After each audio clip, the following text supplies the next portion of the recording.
उत्तर प्रदेश के वर्तमान मुख्यमंत्री क्या कुछ कह रहे हैं योगी आदित्यनाथ, ये भी सुनना जरूरी है। साफ संदेश में उन्होंने कहा है लुलु मॉल विवाद से जुड़े हुए कि जो भी अराजकता को बढ़ावा देता है उसके खिलाफ सख्ती से निपटा जाए, और साथ ही प्रशासन को भी उन्होंने साफ कहा, निर्देश दिया है कि ऐसे लोगों को चुना जाए, उन पर जो भी कार्रवाई होगी सख्त से सख्त वो किया जाए, क्योंकि लगातार ये प्रकरण, ये विवाद तूल बढ़ता ही जा रहा है, लुलु मॉल विवाद।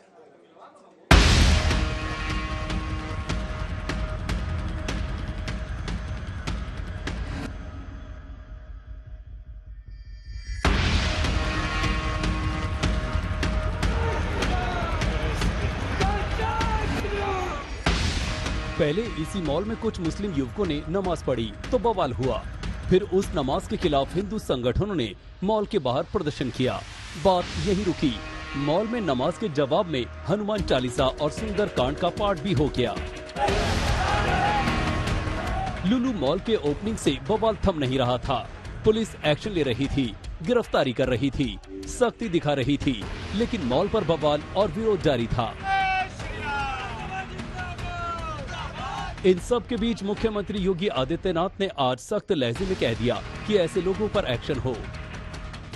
और बार बार लखनऊ के प्रशासन से कहा गया सबके बावजूद भी अराजकता पैदा करने और सांप्रदायिक विद्वेष की स्थिति पैदा करने का जो कुत्सित प्रयास हो रहा है, कोई हस्तक्षेप करके आवागमन को बाधित करेगा। मैंने पहले कहा कि सड़कों पर या पूजा के लिए या किसी भी अन्य कार्यक्रम के लिए कोई जगह नहीं होनी चाहिए और इसको किसी भी प्रकार की अनुमति नहीं दी जानी चाहिए। जो शासन ने पहले से व्यवस्था बनाई है उसको हम सख्ती से लागू करें, इन चीजों को तय करें। 10 जुलाई को ही लखनऊ में इस मॉल का उद्घाटन हुआ था। सीएम योगी भी इस मौके पर मौजूद थे, लेकिन माहौल बिगाड़ने वाले मैदान में उतर गए। किसी ने नमाज पढ़ी तो कोई हनुमान चालीसा पाठ करता नजर आया। ओपनिंग के बाद से ही दिनों दिन विवाद बढ़ता जा रहा था।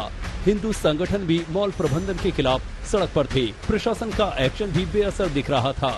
ऐसे में मुख्यमंत्री योगी ने तमाम विवादों को लेकर दो टूक कह दिया कि माहौल खराब करने वाले सुधर जाएं।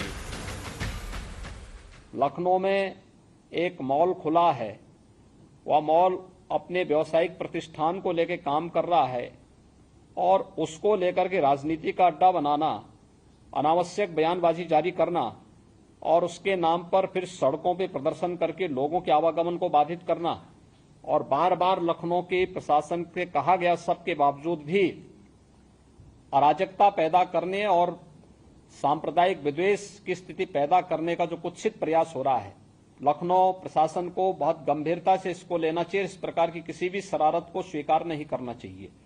सख्ती से ऐसे तत्वों से निपटना चाहिए जो अनावश्यक मामलों को बढ़ावा देकर के माहौल खराब करने का प्रयास करते हैं। बहुत सारे माध्यम हैं, अगर किसी को सूचना लेनी है वे सूचनाएं उन लोगों से जाके ले सकते हैं, लेकिन कोई हस्तक्षेप करके आवागमन को बाधित करेगा। मैंने पहले कहा कि सड़कों पर या पूजा के लिए या किसी भी अन्य कार्यक्रम के लिए कोई जगह नहीं होनी चाहिए और इसको किसी भी प्रकार की अनुमति नहीं दी जानी चाहिए। जो शासन ने पहले से व्यवस्था बनाई है उसको हम सख्ती से लागू करें, इन चीजों को तय करें। मुख्यमंत्री योगी की नाराजगी सिर्फ एक पक्ष से नहीं, उन्होंने जो कहा उसके मुताबिक नमाज पढ़ने वालों को माफ नहीं किया जाएगा, तो इसके विरोध के नाम पर सांप्रदायिक माहौल बिगाड़ने वालों से भी सख्ती से निपटा जाएगा।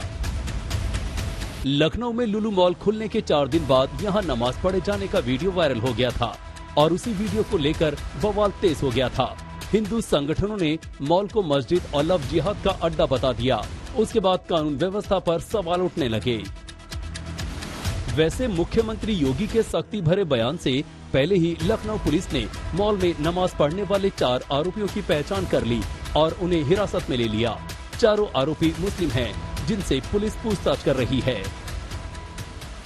लखनऊ पुलिस ने 4 लोगों को हिरासत में लिया है और उनसे पूछताछ की जा रही है। साफ तौर से ये वही लोग हैं जिनके ऊपर नमाज पढ़ने का आरोप है और जिससे लखनऊ पुलिस पूछताछ कर रही है। ऐसे में जिस तरीके सीएम योगी आदित्यनाथ ने भी इस बात को किया है कि इस मामले को लेकर कहीं भी विवाद ना किया जाए, और ऐसे हालात में अब लुलु मॉल को लेकर जिस तरीके से 4 लोगों को हिरासत में लिया है, षड्यंत्र की कड़ियां खुलने लगी हैं। माना यह जा रहा है कि इसके पीछे एक बड़ा षड्यंत्र है, जिसको लेकर लखनऊ पुलिस इस पूरी कॉन्स्पिरेसी को क्रैक करने जा रही है। इससे पहले लखनऊ पुलिस ने बयान जारी किया कि मॉल विवाद में शांति भंग करने के आरोप में 18 लोगों के खिलाफ अलग अलग धाराओं में कार्रवाई की गई है। अब मुख्यमंत्री योगी की चेतावनी के बाद पुलिस और मुस्तैद हो गई है। योगी आदित्यनाथ माहौल बिगाड़ने वालों के खिलाफ सख्त रुख दिखा रहे हैं, फिर चाहे वो किसी भी धर्म के क्यों न हो। लेकिन इस मुद्दे पर सियासत भी खूब हो रही है। ये भारतीय जनता पार्टी की साजिश है। मुझे तो यहाँ तक बताया है कि उत्तर प्रदेश का 2024 से पहले माहौल खराब करने के लिए इसी तरह के ट्रेन कर करके लोग भेजे जा सकते हैं। अराजकता पैदा करने और सांप्रदायिक विद्वेष की स्थिति पैदा करने का जो कुत्सित प्रयास हो रहा है, यहाँ पे लखनऊ प्रशासन को बहुत गंभीरता से इसको लेना चाहिए। इस प्रकार की किसी भी शरारत को स्वीकार नहीं करना चाहिए। तमाम सियासत के बीच लुलु मॉल प्रबंधन तमाम विवादों पर सफाई दे चुका है और कह चुका है कि मॉल में किसी भी जाति या धर्म के आधार पर भेदभाव नहीं होता। फिर भी अब हिंदू संगठन अब लखनऊ डेवलपमेंट अथॉरिटी पहुंचे हैं, जहां उन्होंने मॉल के कंप्लीशन सर्टिफिकेट की मांग की है। लखनऊ से आशीष श्रीवास्तव और संतोष शर्मा के साथ समर्थ श्रीवास्तव, आज तक ब्यूरो।